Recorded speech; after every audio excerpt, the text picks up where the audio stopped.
Bismillahirrahmanirrahim. Assalamualaikum warahmatullahi wabarakatuh. Alhamdulillah wassalatu wassalamu ala Rasulillah wa ala alihi wa sahbihi ajmain, amma ba'd. Baik, kita lanjutkan murojaah kita. Telah sampai ke halaman 42, dosa yang paling besar. Benar sampai di sini? Ya. Ani Bani Mas'udin radhiyallahu anhu qala Sa'altu Rasulullah sallallahu alaihi wasallam ayyud dzambi a'dhamu qala an taj'ala lillahi niddan wa huwa khalaqaka qultu summa ayyu qala summa an taqtula waladaka khasyata ay ya'kula ma'aka qultu summa ayyu qala summa antuzaniya khalilata jarika. Dari Abdullah bin Mas'ud, semoga Allah meridhoinya, ya, radhiyallahu anhu itu artinya semoga Allah meridhoinya.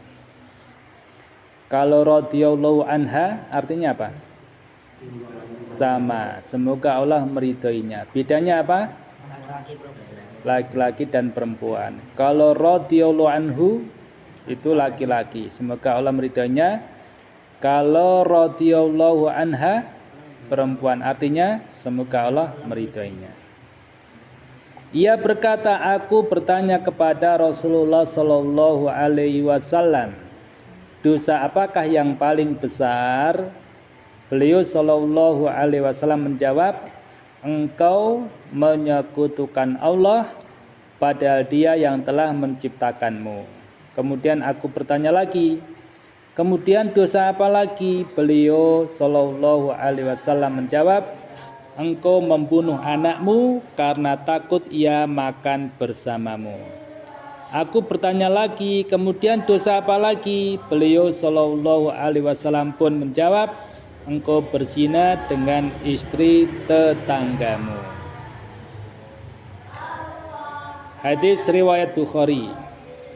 Faedah hadis yang pertama, dosa-dosa besar banyak sekali disebutkan dalam Al-Quran dan As-Sunnah.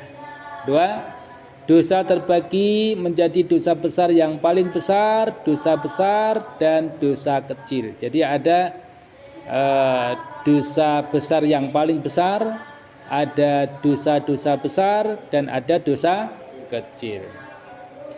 Yang ketiga, dosa yang paling besar adalah menjadikan sekutu bagi Allah Azza wa Jalla.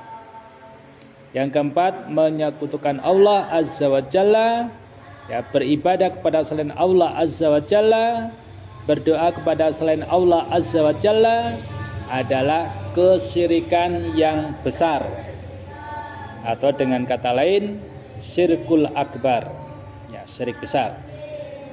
Yang kelima, Allah Azza wa Jalla tidak ridho bila disekutukan dengan makhluknya, baik dengan malaikat yang dekat dengan Allah, ya, yang dekat dengan Allah, maupun, ya, dengan nabi yang diutus. Itu tidak boleh, ya. Makanya Nabi Isa alaihissalam itu adalah seorang nabi. Dia bukan Tuhan, dia juga bukan anak Tuhan. Kalau menjadikan, ya, bagi Allah itu seorang anak, maka dosa besar, ya. Karena Allah berfirman, lam yalid walam yulad. Allah itu tidak beranak dan tidak pula diperanakkan. Yang keenam, syirik adalah kezaliman, kebodohan, dan kesesatan yang besar. Yang ketujuh, kezaliman yang paling besar adalah syirik, yakni menyekutukan Allah Azza wa Jalla.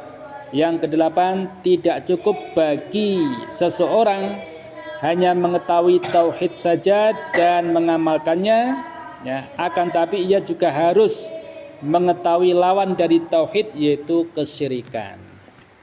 Maka ada ungkapan araftu asyarra la lisyarri lakin litawakihi. Wa man la ya'rifu syarra minal khairi yaqa' fihi. Ya. Aku mengenal keburukan bukan karena keburukannya, tetapi untuk kewaspadaan. Barang siapa yang tidak mengenal keburukan dari kebaikan, maka ia akan terjerumus di dalamnya. Ya. Itu pepatah itu, ya, pepatah Arab ya. Aku mengenal kesyirikan bukan karena kesyirikannya, tetapi untuk kewaspadaan.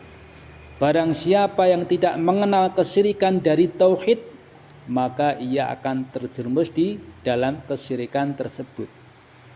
Dia seolah-olah beribadah, ternyata yang dilakukan adalah kesyirikan. Contohnya apa? Ya, menjadikan makam wali sebagai perantara untuk berdoa kepada Allah. Ya kan? Ya, Mbah Yai tolong sampaikan hajat saya kepada Allah. Padahal Mbah Yainya sudah meninggal, itu tidak boleh. Tidak boleh itu. Itu tawasul yang keliru. Ya, tawasul yang keliru. Itu termasuk kesyirikan. Paham ya? Baik. Kemudian yang ke-9, seseorang tidak dapat mengetahui pentingnya tauhid, keutamaannya dan penerapannya kecuali jika dia telah mengetahui syirik dan macam-macamnya. Jadi kalau kita belajar tentang tauhid, tentang akidah, nanti kita juga harus mempelajari tentang lawan-lawannya, yaitu kesyirikan. Ya, tauhid itu ada tauhid rububiyah, uluhiyah, asma dan sifat kita pahami, ya kan? Kemudian syirik juga begitu, ternyata syirik itu ada yang terjerumus dalam syirik rububiyah. Contohnya apa? Dia meyakini bahwasanya pantai Laut Selatan itu tidak ada penguasanya kecuali Nyi Roro Kidul umpamanya. Wah, itu termasuk dia telah terjerumus ke dalam syirik dalam hal rububiyah Allah.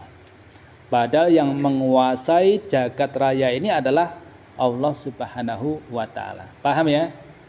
Ada orang yang terjerumus dalam syirik ya uluhiyah. Dalam hal ketuhanan seperti apa? Berdoa kepada selain Allah. Seperti apa? Menyembah pepohonan, ya kan? Menyembah matahari, menyembah malaikat, menyembah nabi. Maka ini berarti dia telah terjerumus ke dalam syirik yang kaitannya dengan uluhiyah. Nah, gitu ya. Kemudian ada lagi syirik yang masuk kategori dalam hal al-asma wa sifat. Termasuk apa?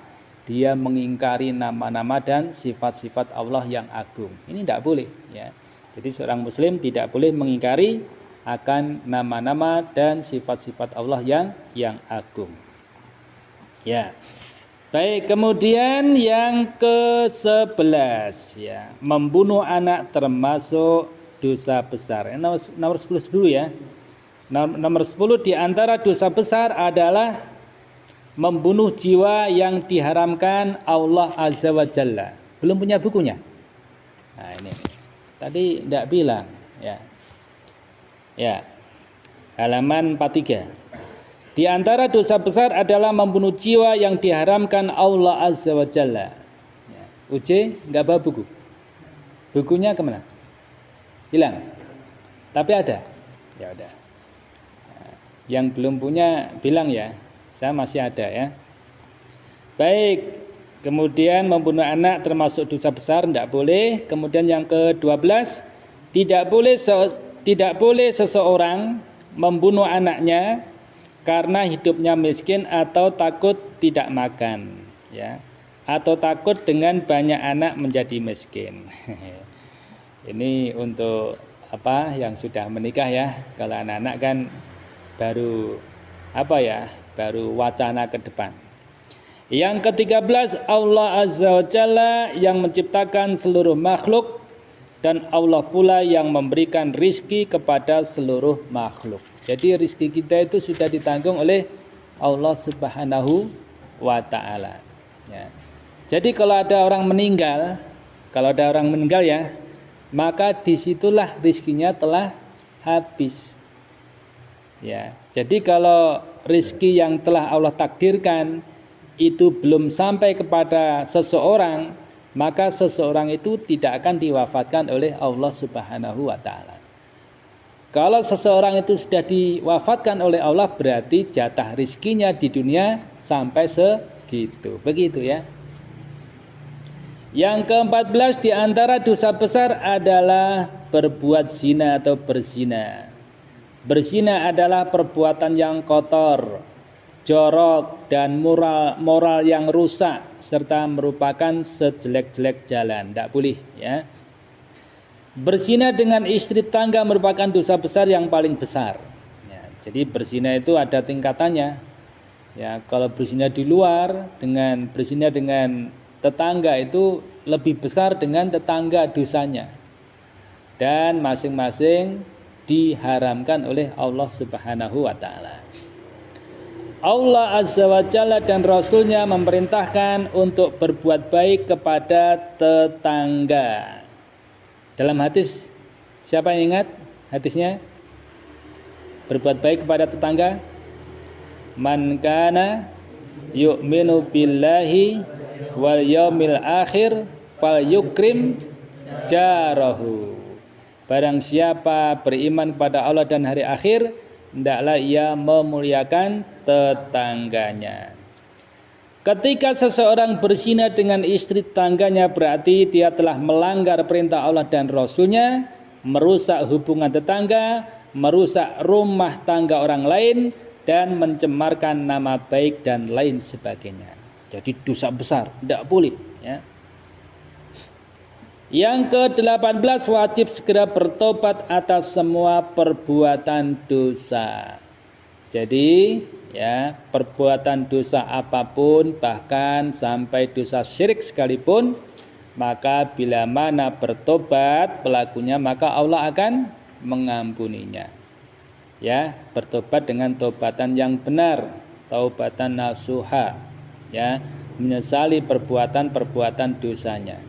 Kemudian setelah itu berusaha untuk mengibadahi Allah saja dan tidak menyekutukan Allah dengan sesuatu apapun, dan juga berusaha belajar agama, mendalami agama. Begitu ya. Wallahu taala a'lam. Baik, kita cukupkan sampai di sini untuk murojaahnya.